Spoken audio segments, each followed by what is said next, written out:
اعوذ باللہ من الشیطان اللعین الرجیم بسم اللہ الرحمن الرحیم الحمد للہ رب العالمین الصلاة والسلام علی اشرف الانبیاء والمرسلین وعلی آلہ طیبین الطاہرین المعصومین الذین اذہب اللہ عنہم الرجس وطہرہم تطہیرا اما بعد۔ ہماری آپ کے ساتھ گفتگو شیعہ علماء کے حالات زندگی، واقعات، حکایات اور کرامات کے موضوع میں مرحوم سید علی قاضی طباطبائی رحمۃ اللہ علیہ کے حالات زندگی، واقعات، حکایات اور کرامات کے باب میں مکمل ہو چکی، اور آج ہم مرحوم علی قاضی طباطبائی رحمۃ اللہ علیہ کے وصی اور جانشین سے متعلق اپنی گفتگو کریں گے۔ لیکن اپنی گفتگو کے آغاز میں ہم یہ بیان کر دینا ضروری سمجھتے ہیں کہ وادی طریقت میں وصی کسے کہا جاتا ہے۔ تین معانی اس سے متعلق، وصی سے متعلق بیان کیے جا سکتے ہیں۔ پہلا معنی یہ ہے کہ جو وصی بے معنی عام ہو۔ اس معنی کے مطابق ہر وہ شخص جو ولی اللہ کا معتقد ہو، ولی اللہ کی شاگردی میں رہا ہو اور اس نے ولی اللہ کے انتقال کے بعد دوسروں کی رہنمائی کی صلاحیت اس میں پائی جائے، یعنی وہ اپنے استاد سے قلبی طور پر اور باطنی طور پر یہ صلاحیت اخذ کر چکا ہو کہ وہ مزید افراد کو لقاء اللہ کی تربیت دے سکے اور انہیں سیر و سلوک کے مراحل میں اعلیٰ مراتب تک منتقل کر سکے، ایسے افراد کو وصی بے معنی عام کہا جاتا ہے۔ مرحوم سید علی آغا قاضی طباطبائی رحمۃ اللہ علیہ کے ایسے متعدد شاگرد موجود تھے کہ جو وصی بے معنی عام کی صلاحیت رکھتے تھے اور شاگرد پروری کر سکتے تھے۔ وصی کا ایک اور معنی ہے جو وصی بے معنی معزون ہے۔ یہاں ہر وہ شخص جو بطور ظاہر ولی اللہ کی جانب سے شاگردوں کی تربیت پر معزون ہو اور مجاز ہو، یعنی ولی اللہ اپنے انتقال کے بعد کسی کو یہ ذمہ داری سونپے، اپنی زندگی میں سونپے یا اپنی زندگی کے بعد کے لیے سونپے، وہ سونپ سکتا ہے کہ تم میرے بعد شاگردوں کی تربیت کرنے کی صلاحیت رکھتے ہو اور شاگردوں کی تربیت کرو۔ ایسا وصی ولی کے اور اس سالک کے جانب سے اس کی زندگی میں ہی معزول ہو سکتا ہے، یعنی وہ اگر کسی شخص کو اجازت دیتا ہے شاگردوں کی تربیت کے لیے تو اپنی ہی زندگی میں اسے وہ معزول بھی کر سکتا ہے کہ بھئی آپ نے شاگردوں کی جو تربیت کی ہے بس اس حد تک کافی ہے، اب مزید آپ کو شاگردوں کی تربیت کی اجازت نہیں ہے۔ یا بس اوقات یہ بھی ممکن ہے کہ ولی اللہ کسی ایک شاگرد کو کسی ایک دوسرے شاگرد کی تربیت پر مامور کرے اور منحصر بے فرد ہو کہ صرف اسی شاگرد کی آپ نے تربیت کرنی ہے، اس کے علاوہ اور آپ کسی کی شاگرد کی تربیت نہیں کر سکتے۔ تو ایسی صورت میں اگر ولی کسی کی تربیت پر کسی کو مامور کرتا ہے تو اس صورت میں خود وہ مربی اس تربیت کرنے والے شاگرد کی پشت پناہی پہ ہوتا ہے اور اس پر نظر رکھے ہوتا ہے کہ وہ کیسے شاگرد کو ان مراحل سیر و سلوک سے عبور دے رہا ہے اور کیسے انہیں مدارج عالیہ کی طرف لے جا رہا ہے۔ اور وصی کا تیسرا معنی وصی جو وصیت نامے میں مندرج ہو اور باقاعدہ ولی کے انتقال کے بعد اس کے تمام معاملات کے اوپر جو ہے وہ ناظر ہو اور انہیں انجام دینے کا پابند ہو، جیسے اس کے غسل کفن سے متعلق مسائل ہیں ان میں، یا اس کی میراث سے متعلق میراث مادی ہو، وہ وصی وہ بھی امور انجام دے سکتا ہے، اور میراث معنوی سے متعلق بھی وصی کو معین کیا جا سکتا ہے۔ اب ہماری گفتگو مرحوم علی آغا قاضی طباطبائی رحمۃ اللہ علیہ کی حیات کے بعد ان کے وصی سے متعلق ہے کہ ان کے شاگردوں میں کون دوسرے شاگردوں کی تربیت کا مجاز تھا اور کسے علی آغا قاضی طباطبائی رحمۃ اللہ علیہ نے اس بات کی اجازت دی کہ وہ ان کے بعد شاگردوں کی تربیت کریں اور شاگرد پروری کریں۔ اس سلسلے میں اگر ہم دیکھیں تو الظاہر مختلف اقوال پائے جاتے ہیں اور اتفاق بھی نظر آتا ہے۔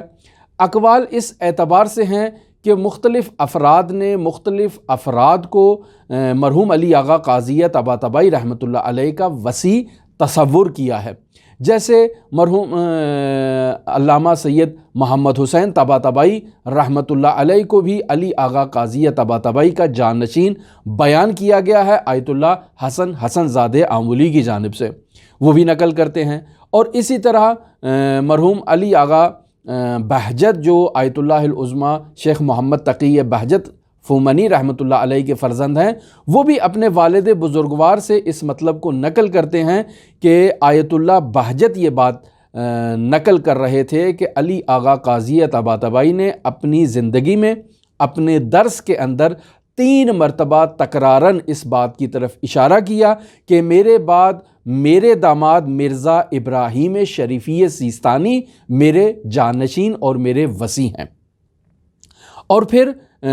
اگر ہم دیکھتے ہیں تو علی آغا طباطبائی رحمۃ اللہ علیہ کی زندگی میں ہی متعدد افراد نے ان کے داماد کو جانشین مقرر کرنے پر جب اعتراض کیا تو علی آغا قاضیہ طباطبائی نے اس جملے سے ان کو خاموش کروایا کہ انی اعلم ما لا تعلمون، میں بہتر جانتا ہوں تم لوگوں سے کہ مجھے کسے اپنا جانشین مقرر کرنا ہے اور کسے اپنا جانشین مقرر نہیں کرنا ہے۔ مرحوم قاضی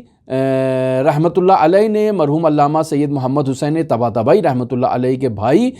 آیت اللہ محمد حسین حسن الہی طباطبائی کے نام ایک خط لکھا، اور اس خط میں انہوں نے اس جملے کی طرف اشارہ کیا کہ آغائے شیخ ابراہیم توحید میں غرق ہو چکے ہیں، جبکہ آغا شیخ محمد تقی گیلانی یعنی مرحوم آیت اللہ شیخ محمد تقی بہجت فوق العادہ ترقی کر چکے ہیں۔ یعنی ان 2 بزرگواروں کی طرف بھی اشارہ کیا، جسے بعض لوگوں نے اس معنی میں لیا کہ مرحوم علی آغا قاضیہ طباطبائی کے بعد ان کے داماد مرزا ابراہیم شریفی سیستانی جو توحید میں غرق ہو چکے ہیں وہ ان کے جانشین ہوں گے، اور ان کے بعد مرحوم شیخ محمد تقی بہجت جو ہیں وہ علی آغا قاضیہ طباطبائی کے جانشین ہوں گے۔ لیکن جو خط کا محتویٰ ہے اس سے جانشینی کی طرف اشارہ نہیں کیا گیا، سوائے ان جملوں کی طرف کہ جسے آغا بہجت رحمۃ اللہ علیہ نے نقل کیا ہے کہ علی آغا قاضیہ طباطبائی نے اپنے کسی درس میں 3 مرتبہ اپنے داماد کو اپنا جانشین مقرر کیا۔ یہ آغا بہجت رحمۃ اللہ علیہ کا قول ہے، لیکن آیت اللہ طہرانی آغا بہجت سے متعلق اس بات کی طرف اشارہ کرتے ہیں کہ مرحوم آیت اللہ بہجت آغا علی قاضی طباطبائی کے محضر سے زیادہ استفادہ نہیں کر سکے۔ یعنی بنیادی وجہ یہ تھی کہ آغا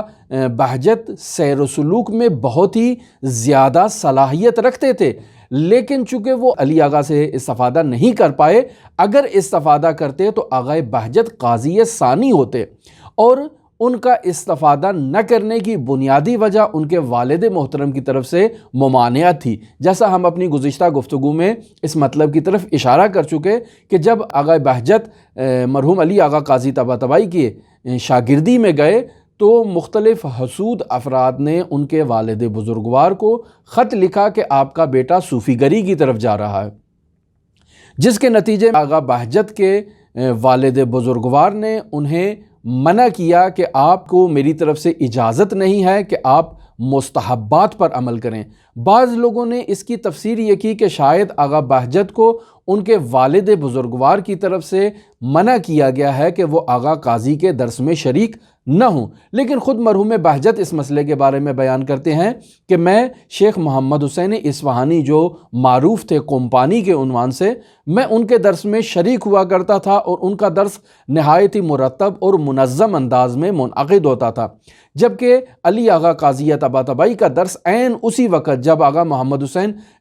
کومپانی کا درس ہوتا تھا عین اسی ٹائم پہ آغا قاضی کا درس بھی منعقد ہوا کرتا تھا، لیکن آغا قاضی کا درس مرتب نہیں تھا، جیسا کہ ہم ان کی زندگی میں بیان کر چکے کہ 20 دن مہینے میں ان کا درس منعقد ہوتا تھا اور 10 دن علی آغا قاضی طباطبائی منظر عام سے غائب ہو جایا کرتے تھے اور چلے جایا کرتے تھے، کسی کو معلوم نہیں ہوتا تھا کہ وہ کہاں تھے۔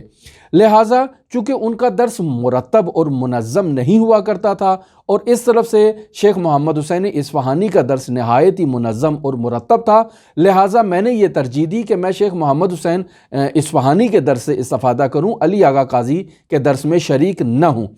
میرے والد بزرگوار نے مجھے نماز تہجد پڑھنے سے منع کیا تھا، اور بعض نقول میں اس طرح سے بھی بات نقل ہوئی ہے کہ آغا بہجت رحمۃ اللہ علیہ کے والد بزرگوار نے انہیں مطلق مستحبات کی انجام دہی سے منع کر رکھا تھا۔ اور یہ بھی نقل ہے کہ جب یہ بات آغا بہجت نے آغا علی قاضی طباطبائی کے سامنے مطرح کی تو علی آغا قاضی طباطبائی نے ان سے یہ کہا کہ آپ اپنے مرجع تقلید سے اس بارے میں کسب تکلیف کریں۔ لہٰذا آغا بہجت رحمۃ اللہ علیہ آغا سید ابو الحسن اصفہانی جو مرجعیت عظمیٰ رکھتے تھے اس دور میں، ان کے پاس گئے اور ان سے کسب تکلیف کی، تو مرجعیت عظمیٰ نے بھی انہیں یہی کہا کہ احتیاط مستحب اس میں یہی ہے کہ آپ اپنے والد کی بات پر عمل کریں۔ لہٰذا آغا بہجت رحمۃ اللہ علیہ نے مستحبات کو ترک کر دیا، بالخصوص نماز تہجد، جس کے بارے میں خود آغا بہجت نقل کرتے ہیں۔ لہٰذا آغا طہرانی کا یہ نظریہ ہے کہ اگر آغا بہجت علی آغا قاضی طباطبائی کے دروس میں باقاعدگی کے ساتھ شرکت کرتے، مستحبات پر عمل کرتے اور آغا قاضی کے وظائف پر باقاعدگی سے عمل کرتے، تو یہ آغا بہجت جو تھے یہ اپنے اندر موجود صلاحیت کی بنیاد پر توحید میں عالی مراتب تک پہنچ جاتے اور قاضی ثانی بنتے۔ لیکن یہ قاضی ثانی نہیں بنے، اس کی بنیادی وجہ یہی تھی کہ انہوں نے علی آغا قاضی طباطبائی سے وہ معظم استفادہ نہیں کیا جو انہیں استفادہ کرنا چاہیے تھا، اور آغا قاضی طباطبائی رحمۃ اللہ علیہ سے وہ وظائف اخذ نہیں کر سکے جو انہیں اخذ کرنا چاہیے تھے۔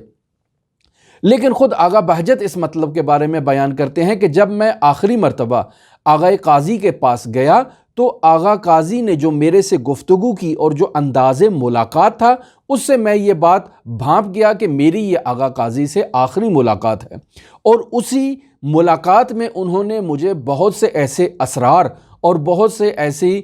باتیں منتقل کی کہ جو میرے لیے کفایت کرتی تھی۔ اور جیسے ہم نے آپ کی خدمت میں آغا قاضی طباطبائی رحمۃ اللہ علیہ سے متعلق بیان کیا کہ وہ اپنے شاگردوں کے اوپر ایک خاص توجہ رکھا کرتے تھے، چاہے شاگرد ان کے سامنے ہوں چاہے ان کی غیر موجودگی میں ہوں، وہ اپنے شاگردوں تک خود پہنچ کر ان کو وظائف اخلاقی اور دستورات دیا کرتے تھے۔ تو اس سے یہ بھی معلوم ہوتا ہے کہ آغا بہجت رحمۃ اللہ علیہ جس عرصہ آغا قاضی کے پاس نہیں جایا کرتے تھے علی الظاہر، اس عرصے میں بھی آغا بہجت علی آغا قاضی طباطبائی کے دستورات سے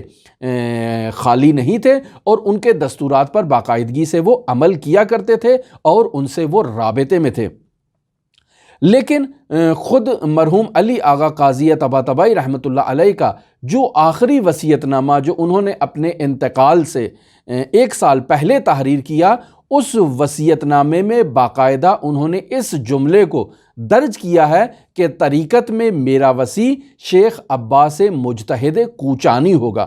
اس جملے میں ایک تو انہوں نے اس بات کی طرف اشارہ کیا کہ یہ میرا وصی طریقت میں ہے، یعنی وہی سیر و سلوک کی وادی میں یہ میرا شاگرد ہوگا، میرا وصی ہوگا، اور دوسرا اس مطلب کی طرف انہوں نے یہ اشارہ کیا ہے کہ یہ عباس حاتف کوچانی مجتہد مسلم ہے۔ جب یہ وصیت نامہ علی آغا قاضی طباطبائی نے خود آغا حاتف کوچانی کو دیا اور کہا کہ آپ اسے مطالعہ کریں، تو آغا حاتف کوچانی کہتے ہیں کہ جب یہ وصیت نامہ میرے سامنے آیا تو اس کے محتوا سے میں پہچان گیا کہ یہ وصیت نامہ ہے، چونکہ ظاہر ہے آغاز میں ہی شہادتین سے متعلق گفتگو ہے اور پھر ایسے مسائل ذکر ہیں جن سے مجھے محسوس ہو گیا کہ یہ وصیت نامہ ہے۔ لیکن اسی وصیت نامہ کا جو آخری جملہ تھا کہ طریقت میں میرا وصی شیخ عباس حاتف مجتہد کوچانی ہے، یہ جملہ جب میں نے پڑھا تو میں نے یہ نامہ آغا کے سامنے رکھ دیا اور آغا سے کہا کہ میں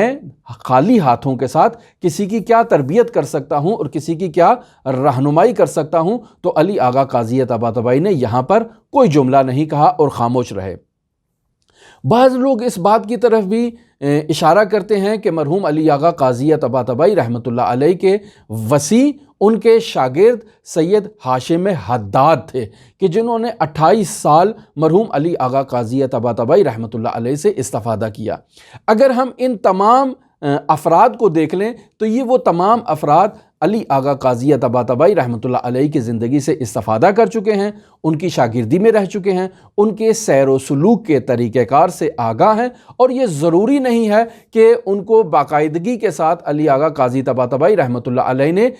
اجازت نامہ دیا ہو کہ آپ میرے بعد سیر و سلوک کے لیے لوگوں کی ارشاد کریں اور رہنمائی کریں، یعنی وسیع بمعنی معزون ہونا یہ ضروری نہیں ہے۔ وہی وسیع بمعنی عام بھی اگر ہو جائے تو کفایت کرتا ہے، یعنی وہ افراد